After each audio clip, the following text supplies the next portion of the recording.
Which year destroyed your mental health the most? 2023. My life took a nosedive. Don't know if I can crawl out of this hole. Was 2016 through 2020 like one really long year? That one. 1987. My uncle died at 35 from brain cancer and my parents split 2 weeks later. First suicide attempt of many. 2018.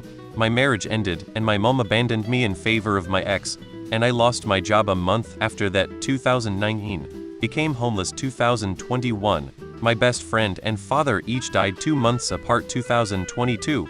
My paternal grandmother died, then my estranged mother the very next day. Despite terminal cancer, she refused to reconcile. 2023. Lost my job as a driver because my car died. 2024. Lost my job and injured myself running for a bus by falling on concrete and splitting my hand open. In spite of all that, the nod goes to 1978 when my mom joined Jehovah's Witnesses. I was 4 and robbed of my childhood. Is it any wonder I'm suicidal? At this point it'd be a mercy killing. 2021. The sheer amount of personal loss caused me to develop PTSD, which I'm now in therapy for. 2020. Without a doubt. In March my mother died of cancer at 57 and 2 weeks later the lockdown started. My wife was 6 months pregnant at the time. My son was born and shortly thereafter developed colic that lasted until he was 5 months old.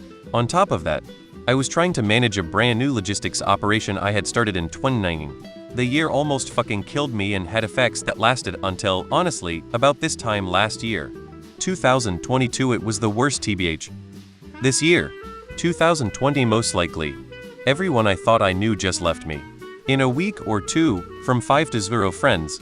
Still wondering if it may have been my fault somehow. 2024.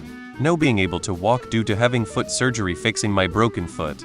Having to rely on other people to do simple tasks for me while in pain is frustrating and depressing at times. 2020. Fuck that stupid, backwards, horrible year pisses me off whenever people mention it. This year and last year combined probably did more damage than the rest of my life. TBH.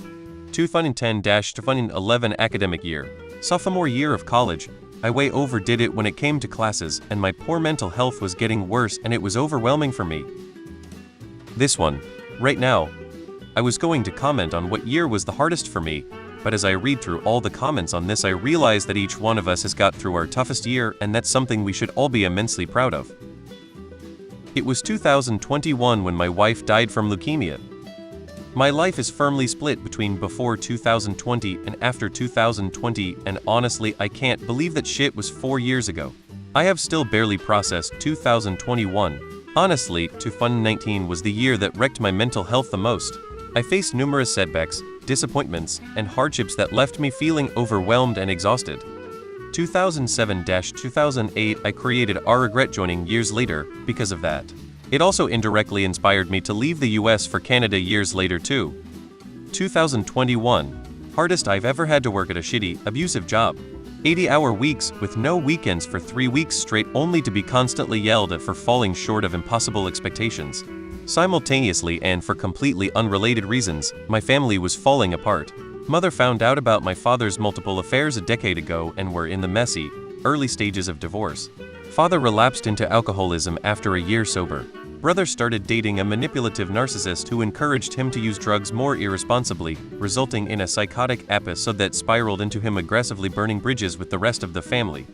My wife suffered intense emotional abuse from my brother and his new girlfriend that resulted in 3 separate suicide attempts. I had to physically intervene in one attempt, nearly getting stabbed in the process. All this happened over the course of about 3 months. It's taken years and a lot of therapy to get back to anything resembling stable again, but it's going a lot better now. Father is sober again, I quit that shit job, and my wife is alive and well. Still haven't spoken to my brother in nearly 3 years now, but have had the time to mourn that loss. 2020, thank goodness I'm in a much more stable environment now. I look back to that nightmare year and cringe. I'm glad it's over and in the past. A random saying pops into my mind for lack of wanting to go into details. When a flower doesn't bloom, you fix the environment in which it grows, not the flower.